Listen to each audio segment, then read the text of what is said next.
నల్లగొండ జిల్లా నార్కెట్పల్లి ఎస్ఐ అంతిరెడ్డి ఆగడాలకు అంతు లేకుండా పోతుంది. కేటీఆర్ వీడియోను వాట్సాప్ స్టేటస్గా పెట్టుకున్నందుకు గాను బీఆర్ఎస్ కార్యకర్తను ఎస్ఐ చితకబాదాడు.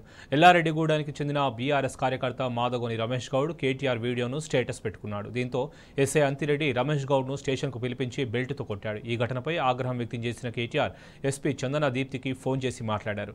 ఎస్ఐ ప్రవర్తించిన తీరును ఖండించారు. దాంతో ఎస్ఐ అంతిరెడ్డిని ఎస్పీ చందన దీప్తి మందలించారు. అటు ఎస్ఐ అంతిరెడ్డిపై మానవ హక్కుల సంఘం చైర్మన్ తిరుపతికి బీఆర్ఎస్ పార్టీ లీగల్ సెల్ ఫిర్యాదు చేసింది. భవిష్యత్తులో ఎస్ఐ అంతిరెడ్డి నుంచి తనకు ప్రాణహాని లేకుండా కాపాడాలని రమేష్ గౌడ్ కోరుతున్నారు.